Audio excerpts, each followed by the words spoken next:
ایک ایسے نبی جنہیں ایک دیو ہیکل ویل نے نگل لیا۔ آپ سے ایسی کون سی خطا سرزد ہو گئی تھی اور آپ مچھلی کے پیٹ میں 40 دن زندہ کیسے رہے؟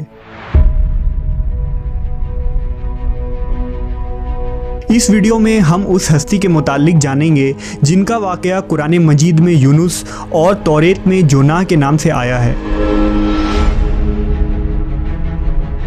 تاریخ میں آشوری قوم ایک عظیم اور طاقتور قوم کی حیثیت سے جانی جاتی ہے جس کا دارالحکومت اشور تھا۔ اشوری دراصل بنی اسرائیل کے نسل سے تعلق رکھتے تھے جو بخت نصر کے حملے کے بعد غلام بنا کر بابل اور عراق لائے گئے تھے۔ اس زمانے میں دریائے دجلہ کے کنارے نینوا نامی ایک چھوٹی سی بستی تھی۔ اشور کے کسی بادشاہ نے ایک دیوتا کے نام پر نینوا میں ایک مندر بنوایا۔ رفتہ رفتہ دوسرے بادشاہوں نے بھی مندر اور عمارتیں بنانا شروع کر دیں اور ایک دور ایسا آیا کہ یہ چھوٹا سا علاقہ سلطنت اشوریہ کے عظیم الشان دارالسلطنت میں تبدیل ہو گیا۔ نینوا شہر کے بیچوں بیچ مندر اور شاہی محل تھے جہاں سے اشوریوں کا بادشاہ پورے سلطنت پر حکومت کرتا تھا اور اونچے تخت پر بیٹھ کر بازاروں، گلیوں اور تفریح گاہوں کا نظارہ کیا کرتا تھا۔ اشور کے مغربی علاقے میں لہلہاتے کھیت تھے۔ پورا شہر درختوں اور باغات سے سرسبز و شاداب تھا۔ اشوریہ لوگ پتھر تراشنے کے فن میں بھی ماہر تھے، لہذا جگہ جگہ سنگ مرمر کے دیواروں پر انہوں نے اپنے دیوتاؤں کے نقش و نگار بنا رکھے تھے۔ مختصر یہ کہ نینوا تہذیب و تمدن کے لحاظ سے انتہائی ترقی یافتہ شہر تھا۔ اشودر دیوتا ان کا سب سے بڑا دیوتا تھا۔ نیز یہ لوگ بادشاہ کو بھی خدا کا درجہ دیا کرتے تھے۔ یہ لوگ بت پرستی اور کفر و شرک میں مبتلا تھے۔ اس وقت نینوا کی آبادی 1 لاکھ سے زیادہ تھی اور یہ 700 قبل مسیح کا زمانہ تھا۔ اللہ نے اس زمانے میں اس قوم کی ہدایت کے لیے حضرت یونس علیہ السلام کو بھیجا۔ حضرت یونس کا پورا نام یونس ابن متا تھا۔ آپ حضرت ہود علیہ السلام کی اولاد میں سے تھے، جبکہ بعض مفسرین نے لکھا ہے کہ یونس علیہ السلام کا تعلق بنی اسرائیل سے تھا۔ آپ حضرت یوسف کے چھوٹے بھائی بن یامین کے بیٹے تھے۔ جب آپ کو نبوت ملی اس وقت آپ کی عمر 28 سال تھی۔ آپ پر ایک صحیفہ بھی نازل ہوا جو توریت میں یونہ کے نام سے موجود ہے۔ حضرت یونس سب سے پہلے اشوری بادشاہ کے پاس گئے اور اسے پیغام حق سنایا۔ اسے خدائی کے جھوٹے دعوے سے توبہ کرنے کا حکم دیا اور ایک اللہ کی عبادت کی طرف بلایا۔ یونس علیہ السلام نے اس سے ان اسرائیلی قیدیوں کو آزاد کرنے کا بھی حکم دیا جسے اس نے قید کر رکھا تھا۔ نینوا کا بادشاہ آپ کی باتیں سن کر غضبناک ہو گیا اور آپ کی جان کا دشمن بن گیا، لہٰذا آپ علیہ السلام نینوا کے عوام کے پاس گئے اور انہیں توحید کی دعوت دی۔ انہیں شرک و بت پرستی اور دوسری برائیوں سے توبہ کرنے کو کہا، مگر اہل نینوا نے ایمان لانے سے انکار کر دیا اور اللہ کے رسول کو جھٹلا دیا۔ یونس علیہ السلام مسلسل اس کوشش میں رہے کہ ان کی قوم کے لوگ راہ راست پر آ جائیں۔ آپ نے انہیں بہت سمجھایا اور دعوت کے کام کو جاری رکھا۔ دیکھتے دیکھتے 40 سال کا عرصہ گزر گیا، لیکن یہ قوم حضرت یونس کا انکار کرتی رہی اور شرک پر ڈٹے رہے۔ نیز حضرت یونس کو دھمکیاں بھی دی گئیں کہ اگر آپ نے اشودر دیوتا کے خلاف کچھ کہا تو وہ آپ کو قتل کر دیں گے۔ آخر کار حضرت یونس اپنے قوم سے مایوس ہو گئے۔ جب ان کی سرکشی اور نافرمانی انتہا کو پہنچ گئی تو اللہ نے حضرت یونس کو حکم دیا کہ لوگوں کو آگاہ کر دو کہ 3 دن کے اندر ان پر عذاب آنے والا ہے۔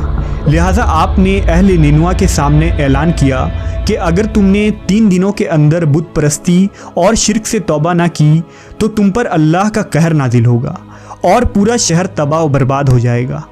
لوگوں نے آپ کا مذاق اڑایا اور جواب میں کہا، ہم تمہارے رب کی طرف سے عذاب کے منتظر رہیں گے۔ آپ کی قوم نے آپس میں مشورہ کیا تو اس بات پر سب کا اتفاق ہوا کہ یونس کو کبھی جھوٹ بولتے نہیں دیکھا گیا، لہٰذا ان کی بات نظر انداز نہیں کرنی چاہیے۔ مشورے میں یہ بھی طے ہوا کہ دیکھا جائے کہ اگر یونس علیہ السلام رات بستی کے اندر اپنے گھر میں مقیم رہتے ہیں تو سمجھ لو کہ کچھ نہیں ہوگا، اور اگر وہ یہاں سے کہیں اور چلے جاتے ہیں تو یقین کر لو کہ صبح عذاب ضرور آئے گا۔ حضرت یونس علیہ السلام رات کو اس بستی سے نکل گئے۔ صبح ہوئی تو عذاب الہی کا ایک سیاہ دھواں بادل کی شکل میں بستی والوں کے سروں پر منڈلانے لگا۔ جب وہ ان کے قریب ہونے لگا تو ان لوگوں کو یقین ہو گیا کہ اب وہ سب ہلاک ہونے والے ہیں۔ दरअसल हज़रत यूनुस अलैहिस्सलाम अपनी कौम से नाराज़ होकर चले गए थे, मगर उन्हें वहाँ से निकलने का हुक्म नहीं दिया गया था। वो अजाब की इत्तला देने के बाद अल्लाह की इजाज़त के बगैर अपना इलाका छोड़ गए थे। आसार अजाब देखकर जब अशूरियों ने तौबा व इस्तिग़फ़ार की तो अल्लाह ने उन्हें माफ़ कर दिया। अल्लाह ताला किसी कौम को उस वक्त तक अजाब नहीं देता जब तक वो अपनी हुज्जत पूरी नहीं कर लेता। बस जब यूनुस अलैहिस्सलाम ने उस कौम में मुहलत के आखिरी लम्हे तक नसीहत का सिलसिला जारी नहीं रखा और अल्लाह के मुकर्रर करदा वक्त से पहले वो खुद ही हिजरत कर गए, तो अल्लाह के इंसाफ ने उस कौम को अजाब देना गवारा न किया और उन्हें माफ़ कर दिया गया। जब हज़रत यूनुस अलैहिस्सलाम फरात के किनारे पहुँचे तो एक कश्ती को मुसाफिरों से भरा हुआ पाया। हज़रत यूनुस कश्ती में सवार हो गए और कश्ती ने लंगर उठाया। पूरे दिन में कश्ती समुंदर में सुकून से चलती रही। अचानक ऊंची ऊंची लहरें उठने लगी।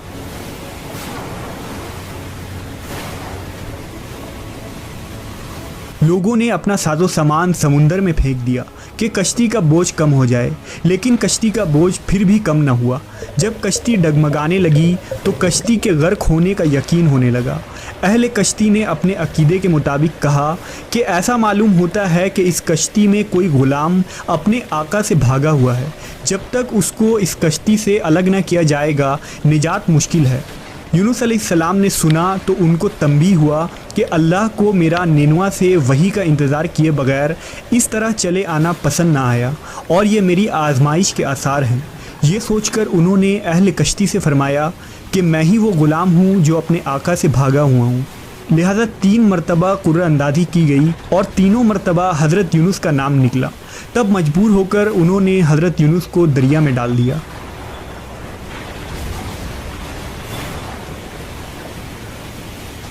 उस वक्त अल्लाह ने एक बड़ी मछली को हुक्म दिया कि उन्हें निगल लो, ये तुम्हारी गज़ा नहीं है, इसलिए उनके जिस्म पर कोई तकलीफ़ नहीं होनी चाहिए। मछली ने हज़रत यूनुस को अपने पेट में निगल लिया। यूनुस अलैहिस्सलाम ने जब मछली के पेट में खुद को ज़िंदा पाया तो बारगाह इलाही में अपनी निदामत का इजहार किया कि मैं वही इलाही का इंतज़ार किए बगैर और अल्लाह से इजाज़त लिए बगैर उम्मत से नाराज़ होकर निनवा से निकल आया। हज़रत यूनुस ने मछली के पेट में अल्लाह को पुकारा। उन पर 3 अंधेरे इकट्ठे हो गए थे, रात का अंधेरा, मछली के पेट का अंधेरा और समुंदर का अंधेरा। आपने उन अंधेरों में ये कलमात कहे, अल्लाह तेरे सिवा कोई माबूद नहीं, तू यकता है, मैं तेरी पाकी बयान करता हूँ, बेशक मैं अपने नफ्स पर खुद ही जुल्म करने वाला हूँ। रिवायतों के मुताबिक अगर हज़रत यूनुस ये तस्बीह ना कहते तो क़यामत तक मछली के पेट में रहते। रसूल अल्लाह सल्लल्लाहु अलैहि वसल्लम ने फरमाया कि जब यूनुस ने ये दुआ की तो ये कलमात अर्श के गिर्द घूमने लगी। फरिश्ते कहने लगे कि ये बहुत दूर दराज जगह से आवाज़ आ रही है, लेकिन कान उससे पहले इससे आशना ज़रूर हैं और आवाज़ बहुत ही कमज़ोर है। अल्लाह ने हज़रत यूनुस की दर्द भरी आवाज़ को सुना तो फरमाया, क्या तुम इस आवाज़ को नहीं पहचानते? उन्होंने कहा नहीं। फरमाया, ये मेरे बंदे यूनुस की आवाज़ है। फरिश्ते ने कहा, ये वही यूनुस है जिसकी पाक अमल कबूल शुदा हर रोज़ तेरी तरफ चढ़ते थे। ए अल्लाह, मुसीबत के वक्त उस पर रहम कर।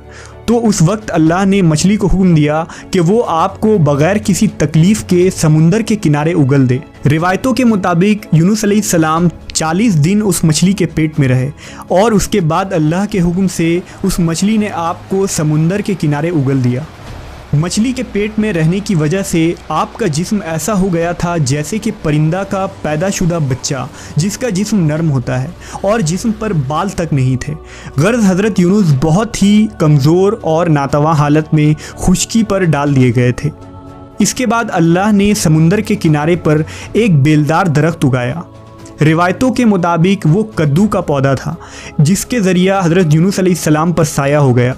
इसके अलावा अल्लाह ने एक जंगली बकरी भेज दी जो ज़मीन की घास और जड़ी बूटियाँ खाती थी और सुबह व शाम आपको दूध पिलाती थी, यहाँ तक कि आप तंदुरुस्त हो गए। हज़रत यूनुस दरख्त के उस साए में झोपड़ी बनाकर रहने लगे। यूनुस अलैहिस्सलाम की कौम उन्हें तलाश करती हुई एक दिन उस साहिल के किनारे पहुँच गई और उन्होंने आपको देख लिया। उन्होंने आपके हाथ पर इस्लाम की बैत कर ली और साथ ही अल्लाह से तौबा व इस्तिग़फ़ार करने लगे। यूनुस अलैहिस्सलाम दोबारा निनवा चले गए और वहाँ रहकर अपनी कौम की रहनुमाई फरमाई। हज़रत यूनुस की ज़िंदगी निनवा ही में गुजरी और वहीं आपका इंतकाल हुआ। इस किस्से से हमें ये सबक मिलता है कि किसी भी हाल में अल्लाह की रहमत से मायूस नहीं होना चाहिए और ना ही हिदायत के मामले में अपनी ज़ात पर भरोसा करना चाहिए। हिदायत तो बस अल्लाह ही की तरफ से है, हमारे ज़िम्मे बस पैगाम हक़ पहुँचाना है।